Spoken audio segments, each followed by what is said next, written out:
नमस्कार, खबरें जारी न्यूज 24 पर मैं हूं आपके साथ मकसूद खान। एक कहावत आपने सुनी होगी, न खेलब न खेले देव, पूरा खेलबे बिगाड़ देव। वैसे तो यह कहावत भोजपुरी में है, लेकिन महाराष्ट्र की राजनीति में इस वक्त पूरी तरह से सटीक बैठ रही है। ऐसा इसलिए क्योंकि अब की बार वैसे तो महाराष्ट्र में महायुति और महाविकास अघाड़ी गठबंधन के इर्द गिर्द ही यह पूरा चुनाव घूम रहा है, लेकिन इन्हीं दोनों गठबंधनों के दलों के कुछ नेताओं ने इस पूरे चुनाव को बेहद दिलचस्प बना दिया है। और न सिर्फ दिलचस्प, बल्कि अपनी पार्टी के साथ ही अपने सहयोगी दलों की टेंशन भी बढ़ा दी है। दोनों गठबंधन में शामिल सभी 6 मुख्य पार्टियों के 50 ऐसे नेता हैं जो इस वक्त इसी फॉर्मूले पर चुनाव लड़ रहे हैं कि ना जीतेंगे ना जीतने देंगे, जिसमें सबसे ज्यादा महायुति में बीजेपी के हैं। ये रिपोर्ट देखिए।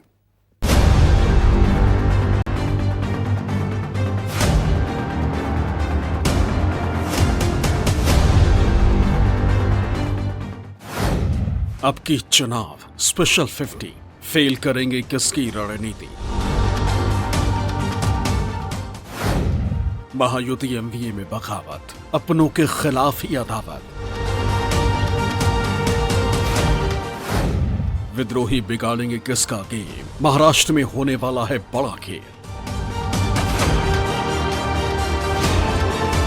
महाराष्ट्र, जहां इस बार का चुनाव न सिर्फ बेहद दिलचस्प हो गया है, बल्कि सियासत में एक नया अध्याय भी लिखने जा रहा है।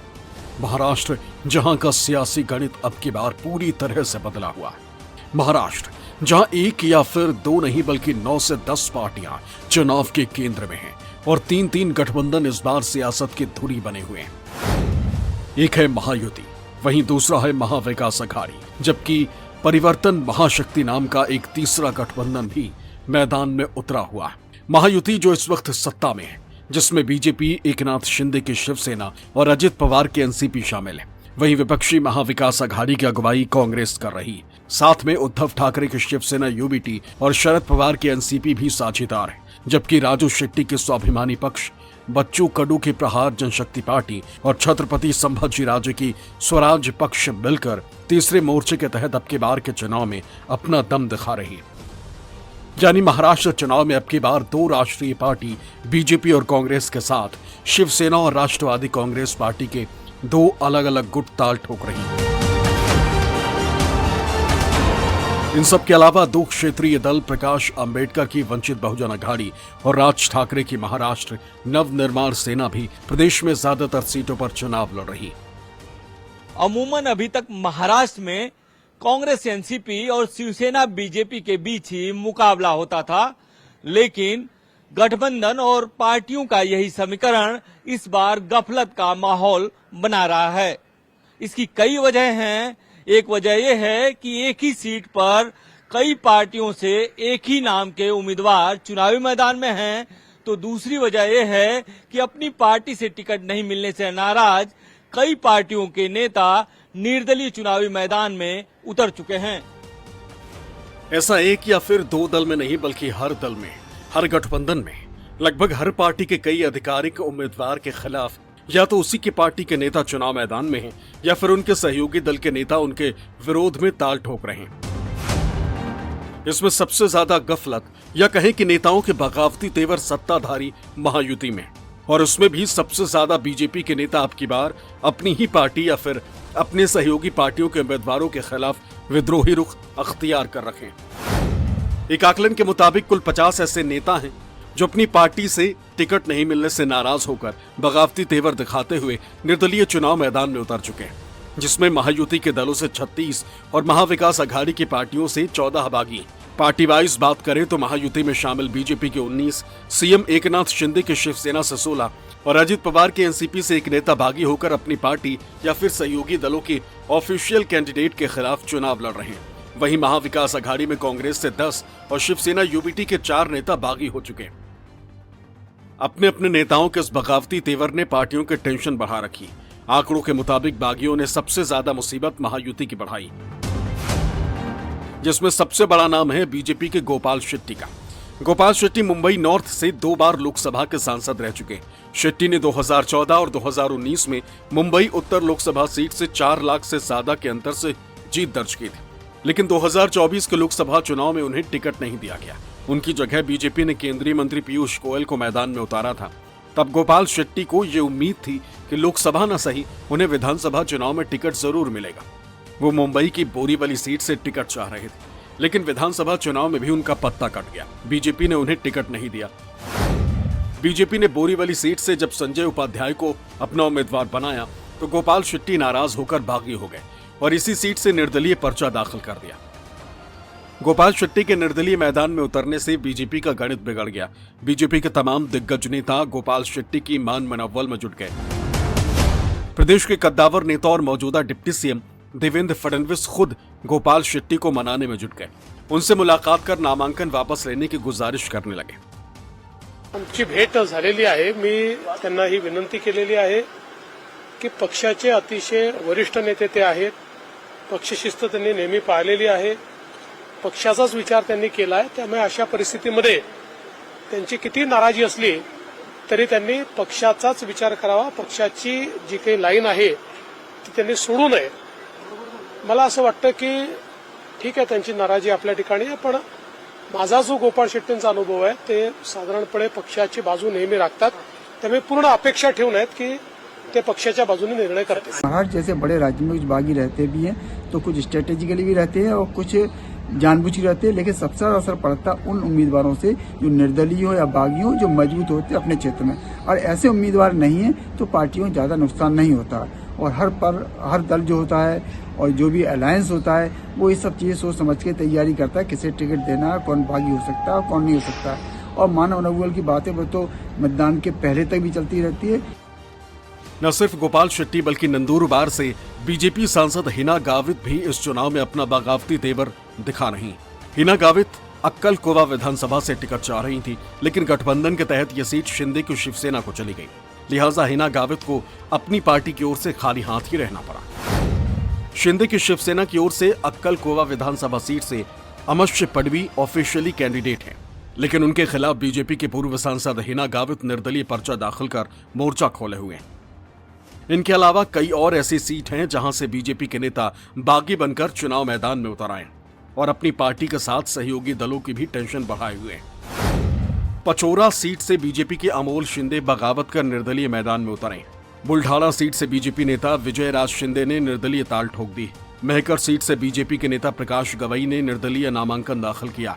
ओवला बाजीवाड़ा से बीजेपी के डिप्टी मेयर रहे हसमुख गहलोत बगावत कर मैदान में उतर गए। पैठर सीट पर बीजेपी के नेता सुनील शिंदे बगावत कर उतर गए। जालनाया सीट पर बीजेपी नेता भास्कर दानवे बगावत कर चुके।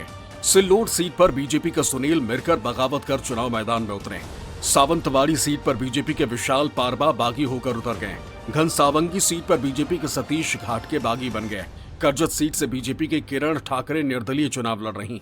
अहिरेट सीट पर बीजेपी के अम्बरीश अत्राम ने ताल ठोक दी। अमलनेर सीट पर बीजेपी के शिरीष चौधरी इंडिपेंडेंट मैदान में उतर गए। वसमत सीट पर बीजेपी के मिलिंद अंबाल निर्दलीय चुनाव मैदान में हैं। पथरित से बीजेपी के रंगनाथ सोलंकी बगावत कर चुनाव मैदान में उतरे। जुन्नार सीट पर बीजेपी के आशा बुचके उतर गई। मावल सीट पर बीजेपी के बाला भेगड़े निर्दलीय लड़ रहे। उदगीर सीट पर बीजेपी के दिलीप गायकवाड़ ने निर्दलीय ताल ठोकी। कलवान सीट पर रमेश थोराट ने निर्दलीय चुनावी ताल ठोकी। बीजेपी के वो तमाम नेता है जो खुद को चुनाव से पहले टिकट का दावेदार मान रहे थे, लेकिन कईयों का तो नंबर ही नहीं आया और कईयों को तब मायूसी हाथ में लगी जब उनकी सीट गठबंधन के सहयोगी दलों के खाते में चली गई। ऐसे में अपने हाथ कुछ न लगता देख ये तमाम नेता निर्दलीय चुनावी मैदान में उतर पड़े हैं। इतनी बड़ी तादाद में अपने नेताओं के बागी होने से बीजेपी में तो टेंशन बड़ी ही है, साथ ही उनके सहयोगी दलों में भी इस बात का खतरा मंडरा रहा है कहीं इसका असर चुनावी नतीजे पर न पड़े। हालांकि महायुति में बीजेपी के अलावा शिंदे की शिवसेना और अजित पवार की एनसीपी में भी बगावत देखने को मिल रही है। एकनाथ शिंदे की पार्टी के बागियों में नवी मुंबई के एरोली, मुंबई के अंधेरी ईस्ट, जलगांव जिले की पेचोरा और ठाणे की बेलापुर सीट पर शिवसेना के बागियों ने निर्दलीय नामांकन दाखिल किया है। वहीं अजित पवार की एनसीपी में भी एक बगावत देखने को मिली है, लेकिन ये बगावत काफी बड़ी मानी जा रही, क्योंकि ये बगावत किसी और ने नहीं बल्कि अजित पवार के सबसे भरोसेमंद माने जा रहे छगन भुजबल के भतीजे समीर भुजबल ने की। समीर भुजबल की बगावत को इसलिए भी एनसीपी के लिए बड़ा डेंट माना जा रहा है क्योंकि समीर भुजबल अजित पवार के एनसीपी के मुंबई इकाई के अध्यक्ष थे। उन्होंने अपने पद से इस्तीफा देकर नांदगांव विधानसभा क्षेत्र से निर्दलीय उम्मीदवार के तौर पर नामांकन दाखिल किया। दरअसल महायुति में सीट शेयरिंग के तहत नांदगांव सीट एकनाथ शिंदे की शिवसेना के पास है। शिंदे पहले ही नांदगांव विधानसभा सीट से सिटिंग विधायक सुहास कांडे को उम्मीदवार घोषित कर चुके हैं। ऐसे में छगन भुजबल के भतीजे समीर भुजबल ने बगावती तेवर दिखाकर निर्दलीय चुनाव मैदान में उतर आए, जिससे चाचा छगन भुजबल खासे नाराज हो गए। उन्होंने यहां तक कह दिया है कि सभी भतीजों का डीएनए एक ही है। राजकारणात असलेल्या सगळ्या पुतण्यांचा डीएनए सारखाच आहे असं मला वाटायला लागलेलं आहे। काय शरद पवारांचा पुतण्या, अजितदादांचा पुतण्या, पूर्वी मुंडे साहेबांचा पुतण्या, बाळासाहेब ठाकरेंचे पुतणे, अशा अनेक पुतणे कंपनी ज्या आहेत काय हे सगळे काकांचं काय ऐकतातच असं वाटत नाही। म्हणून म्हटलं सगळ्या राजकारणातील सगळे पुतणे जे आहे त्यांचा एक वेगळाच डीएनए आहे असं वाटायला लागलंय मला। एक आंकड़े के मुताबिक शिंदे की शिवसेना के उम्मीदवारों के खिलाफ जहां बीजेपी के 9 बागी नेता निर्दलीय ताल ठोक रहे हैं, तो वहीं बीजेपी उम्मीदवारों के खिलाफ शिंदे की शिवसेना की ओर से 9 बागी नेता मैदान में। इसके अलावा एनसीपी उम्मीदवारों के खिलाफ बीजेपी के 9 बागी चुनाव लड़ रहे हैं, तो वहीं शिंदे की शिवसेना की ओर से भी 7 बागी अजित पवार के एनसीपी के उम्मीदवारों के खिलाफ मोर्चा खोल रखा है, जबकि अजित पवार के एनसीपी का एक बागी शिंदे की शिवसेना के खिलाफ चुनाव लड़ रहा है। कुल मिलाकर देखें तो महायुति के दलों में कई सीटों पर बागियों ने अपने गठबंधन का समीकरण बिगाड़ दिया है। हालांकि महायुति में शामिल तीनों दलों के शीर्ष नेताओं की माने तो सभी बागियों को समय रहते मना लिया जाएगा, कहीं कोई दिक्कत नहीं आएगी। महायुति में देखिए ये चुनाव जब होते हैं तो हर पार्टी के कार्यकर्ता को लगता है कि उम्मीदवारी मिलनी चाहिए। ये कोई गलत बात नहीं है, गैर बात नहीं है। कार्यकर्ता काम करता है, जरूर उसको लगता है, लेकिन जब हमारी पार्टी महायुति निर्णय लेती है तब हमारे कार्यकर्ता कोई भी बगावत नहीं करता है और वो सहयोग करता है। इसलिए महायुति में कोई अनबन नहीं है। जो 2-4 जगह पर आगे पीछे वो भी सलट जाएगा। महायुति पूरी मजबूती से ये चुनाव को सामने जा रही है, काम के बलबूते पर। 2 साल का काम हमारा, 2.25 साल का, 2.5 साल का उनका। चलो, रिपोर्ट कार्ड देने वाली हमारी सरकार है। रिपोर्ट कार्ड देने वाला भी हिम्मतबाज होता है, हिम्मत लगती है, काम किया होना चाहिए तब रिपोर्ट कार्ड बनता है। मैं कहता हूँ दावे के साथ, उन्होंने कहना चाहिए 2.5 साल में हमने ये काम किया। हम कहते हैं 2-2.25 साल में हमने ये काम किया। नाही, खरं आहे की सगळ्याच पक्षांमध्ये बंडखोरांचं प्रमाण मोठं आहे। आमचा हा प्रयत्न असणार आहे की जास्तीत जास्त बंडखोर आपल्याला कसे परत घेता येतील, त्यांना कसं समजवता येईल, हा प्रयत्न आम्ही करू। मैत्रीपूर्ण लढतीचे संकेत देखील आपण दिलेले आहेत। काही ठिकाणी मैत्रीपूर्ण लढती होणार आहे। पूरा पिक्चर क्लियर, कौन कौन कैंडिडेट रहता है, कौन से पार्टी से रहता है, उसका पूरा पिक्चर आपको 4 तारीख को शाम तक मिलेगा, तब मैं आपके साथ बोलूंगा। महायुति के तीनों नेता भले ही ये कह रहे हों कि समय से पहले सभी को मना लिया जाएगा, लेकिन जिस तरह से इतनी बड़ी संख्या में महायुति यानी एनडीए के दलों में बगावत देखने को मिल रही है, ये अपने आप में बड़ा मुद्दा जरूर है। अमूमन किसी भी राज्य में एनडीए में इतने बागी नहीं होते जितना महाराष्ट्र में इस बार बागी हुए हैं। लगभग 3 दर्जन से थोड़े से कम उम्मीदवार ऐसे हैं महाराष्ट्र में जो कि अपने ही उम्मीदवारों के खिलाफ यानी कि एनडीए उम्मीदवारों के खिलाफ बागी हुए हैं। ऐसे में सवाल ये उठता है कि चूंकि इस बार 3 पार्टियां एक साथ मिलकर चुनाव लड़ रही हैं और तीनों के बीच सीटों का डिस्ट्रीब्यूशन हुआ है, चुनाव के पहले तो सब कुछ अच्छा दिखता है, लेकिन चुनाव बाद अपनी ताकत का भी अंदाजा या अपनी ताकत बढ़ाने का भी प्रयास चुनाव के दौरान ही होता है, ताकि चुनाव बाद गठबंधन में आपकी स्थिति बेहतर रहे। ऐसे में 3 दर्जन से थोड़े से कम एनडीए के जो बागी उम्मीदवार हैं, क्या वो वाकई बागी हैं, क्या वो वाकई गठबंधन के लिए चिंता के विषय हैं, या फिर ये इलेक्शन मैनेजमेंट का कोई हिस्सा है? ये सवाल इसलिए भी क्योंकि कई जगहों पर ऐसे नेता बागी बनकर निर्दलीय चुनाव लड़ रहे हैं जो अपने पार्टी आला कमान के काफी करीबी और विश्वास पात्र माने जाते हैं। ऐसे में सवाल ये भी उठता है कि आखिर इसके पीछे की सियासत क्या है, क्या ये पार्टियों की कोई खास रणनीति है? तो ये भी समझ लीजिए। जो फ्रंट रनर पार्टी होती है उस पार्टी में बगावत ज्यादा होती है। तो एक कभी कभी चुनाव में अंदाज भी बांधा जा सकता है कि ये चुनाव में शायद आगे हैं, इसकी सीट का महत्व ज्यादा है, प्रीमियम सीट है, इसलिए लोग वहां लड़ रहे हैं।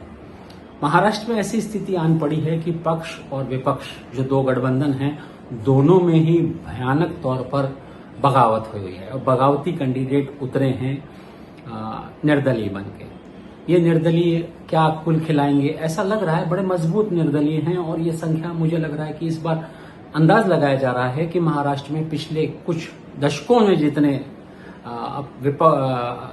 हम महाराष्ट्र में उसको अपक्ष कहते हैं, निर्दलीय उम्मीदवार जितने पिछले कुछ वर्षों में नहीं चुन के आए, उतने इस बार चुन के आने वाले हैं। बहरहाल महायुति में शामिल पार्टियां अपने बीच की दरार को पाटने और पार्टी में बागियों को समझाने में कितना सफल होती हैं। पार्टियों के तमाम बागी अब अपनी पार्टी या फिर अपने सहयोगी दलों के उम्मीदवारों को कितना नुकसान पहुंचाते हैं, ये तो चुनाव नतीजों के बाद ही पता चलेगा।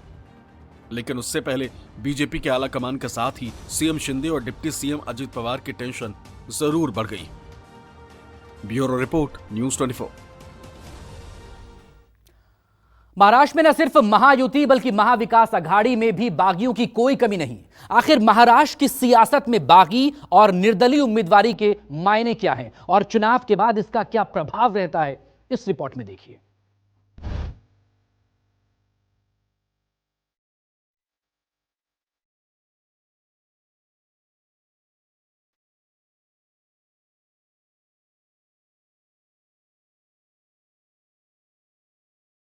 महाविकास अघाड़ी में कांग्रेस बड़े भाई की भूमिका में है। उनके साथ उद्धव ठाकरे के शिवसेना यूबीटी और शरद पवार के एनसीपी शरद भी मिलकर अब की बार चुनाव मैदान में उतरी।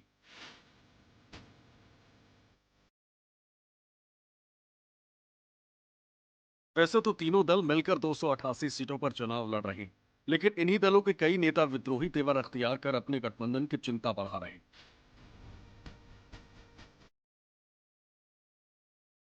महाविकास अघाड़ी में कुल 14 नेता बागी जो अलग अलग सीटों पर अपनी पार्टी और अपने सहयोगी दलों के लिए मुसीबत का सबब बनने जा रहे हैं। कांग्रेस में विद्रोही उम्मीदवारों ने अपने सहयोगी दलों के खिलाफ ठाणे के कोपरी, पचपकड़ी, मुंबई की बायकुला और नागपुर की रामटेक सीट पर नामांकन दाखिल कर रखा। वहीं उद्धव ठाकरे के शिवसेना यूबीटी के बागियों ने मुंबई उपनगर की मानखुर्द शिवाजी नगर सीट पर नामांकन किया। कुछ और सीटों पर एनसीपी शरद पवार पार्टी के बागी उद्धव ठाकरे के शिवसेना यूबीटी और कांग्रेस के खिलाफ नामांकन कर चुके हैं। दरअसल वसंतराव नाइक के परपोते जयति नाइक ने राष्ट्रवादी शरद पवार गुट से टिकट मांगा। हालांकि नाइक, जिन्हें पुसाद सीट से टिकट नहीं मिला, तो उन्होंने करंजा निर्वाचन क्षेत्र से निर्दलीय अपना नामांकन दाखिल किया। कुल मिलाकर देखा जाए तो महाविकास अघाड़ी में भी बागियों की कमी नहीं है। हालांकि गठबंधन में शामिल पार्टियों के नेताओं की माने तो समय रहते बागियों को मना लिया जाएगा। हमारा मीटिंग हुआ था तीनों पार्टी का, और जितना बागी है उन लोगों से बात कर रहे हैं।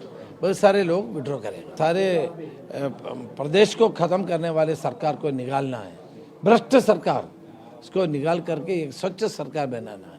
बात सही है कि महाराष्ट्र के जो विधानसभा के चुनाव हो रहे हैं उसमें बहुत सारी सीटों पर बागी खड़े हैं, लेकिन सबसे ज़्यादा बागी और सबसे ज़्यादा सिर फुटौल और मतभेद ये महायुति वालों के पक्ष में है। वहाँ पर एक एक जगह से 2-2, 3-3 बागी खड़े हैं। हमारे महाविकास अघाड़ी में 7-8 सीटों पर ज़रूर बागी खड़े हैं। 1-2 दिन का समय अभी बचा है पर्चा वापस लेने में। हमें पूरी उम्मीद है कि हम पर्चा वापस उनसे करा लेंगे, मना लेंगे, क्योंकि महाविकास अघाड़ी की जब सरकार बनने ही वाली है तो जिन बागियों को अगर टिकट हम नहीं दे पाए, हम कोशिश करेंगे कि उनको किसी न किसी दूसरे सरकारी व्यवस्था में हम साथ में ले लें, उनका सहभाग करवा लें। तो ये तो हम कर लेंगे, लेकिन जिस प्रकार महायुति में नवाब मलिक की सीट हो, चाहे सदा सरवणकर की सीट हो और चाहे गोपाल शेट्टी वाली सीट हो, बहुत जगह उनके यहाँ विवाद है। अब वो विवाद बहुत बढ़ता जा रहा है क्योंकि उनके यहाँ 30-40 सीटों पर बागी खड़े हैं। जब राजनीतिक पार्टियां गठबंधन में चुनाव लड़ती है तो सहयोगी दलों में सीटों का बंटवारा होता है और पार्टी कार्यकर्ताओं की चुनाव लड़ने की आकांक्षाओं पर मर्यादा आती है। ऐसे समय बगावत होना स्वाभाविक है। ऐसी बगावत महाविकास आघाड़ी में बहुत ही कम जगहों पर हुई है, लेकिन महाविकास आघाड़ी के वरिष्ठ नेता उन सभी बागियों से बातचीत कर रहे हैं और महाविकास आघाड़ी की विचारधारा और राज्य के व्यापक हित में सत्ता परिवर्तन की जरूरत को ध्यान में रखते हुए सभी बागी अपना नामांकन 4 तारीख से पहले वापस लेंगे, ये हमें पूरा विश्वास है। अब जरा ये भी जान लीजिए कि अगर महायुति या फिर महाविकास अघाड़ी के दलों के जिन नेताओं ने बागी तेवर दिखाया है वो नहीं माने तो क्या होगा। बताया जा रहा है कि जिस तरह से इस बार बागियों की संख्या दिख रही है, अगर वो जीतते हैं तो 1995 विधानसभा चुनाव की कहानी दोहराई जा सकती है। दरअसल 1995 में मुख्य मुकाबला कांग्रेस और भारतीय जनता पार्टी और शिवसेना गठबंधन के बीच था। उस चुनाव में कुल 3196 निर्दलीय उम्मीदवार शामिल हुए थे। उनमें से 45 निर्दलीय नेता विधायक चुनकर विधानसभा पहुंचे थे। इसी वजह से जब भी बागी निर्दलियों की बात आती है तो महाराष्ट्र में हुए 1995 के विधानसभा चुनाव का जिक्र जरूर होता है। इनमें से अधिकतर निर्दलीय कांग्रेस पार्टी के बागी थे। 1995 से पहले 1990 के चुनाव में भी 13 बागी चुनाव जीतने में कामयाब हुए थे। 1995 में सबसे ज्यादा बागियों के विधायक बनने के पीछे की वजह बताई जा रही है कि 1990 में जब कांग्रेस की सरकार आई और शरद पवार मुख्यमंत्री बने तो उस समय कहा गया कि शरद पवार ने जानबूझकर बागियों को चुना ताकि ये निर्दलीय उनका समर्थन करें। इसके बाद शिवसेना बीजेपी गठबंधन की सरकार पहली बार 1995 में बनी और उसने भी बागियों को बढ़ावा दिया। इस चुनाव में 286 सीटों पर चुनाव लड़ने वाली कांग्रेस को तगड़ा झटका लगा था। 61 सीटें गंवाने के साथ कांग्रेस को केवल 80 सीटें मिली। वहीं दूसरी तरफ शिवसेना बीजेपी गठबंधन ने अच्छा प्रदर्शन किया था। शिवसेना ने 169 में से 73 सीटें जीती थी, जबकि बीजेपी ने 116 में से 65 सीटें जीती थी। दोनों पार्टियों की सीट बढ़ी। शिवसेना की 21 और बीजेपी की 23 सीटें बढ़ी थी। 45 निर्वाचित निर्दलियों में से 14 की मदद से राज्य में पहली बार गैर कांग्रेस गठबंधन की सरकार बनी थी। यही वजह है कि हर चुनाव में बागी उम्मीदवारों के हौसले इसलिए भी बुलंद रहते हैं क्योंकि वो जानते हैं कि चुनाव के नतीजे बदल सकते हैं या फिर महाविकास अघाड़ी और महायुति को बहुमत हासिल करने से रोक सकते हैं। रिकॉर्ड रहा है महाराष्ट्र में 1995 में 42 निर्दलीय चुन करके आए थे और सरकार शिवसेना बीजेपी की पहली बार इन्हीं निर्दलियों की बदौलत बनी थी। उसके पहले जो 91 वाली सरकार थी कांग्रेस की, वो भी 11 निर्दलियों की बदौलत चली थी बरसों तक।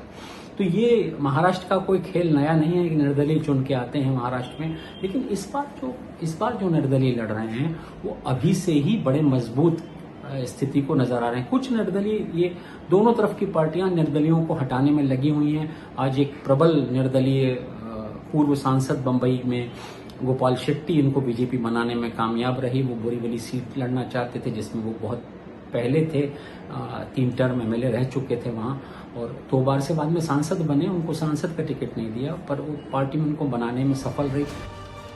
अब ऐसे में देखना दिलचस्प होगा कि अब की बार महाराष्ट्र में महायुति और महाविकास अघाड़ी में शामिल दलों के बागी किसका खेल बिगाड़ते हैं और चुनाव बाद इनकी क्या भूमिका रहती है। Bureau report, news 24।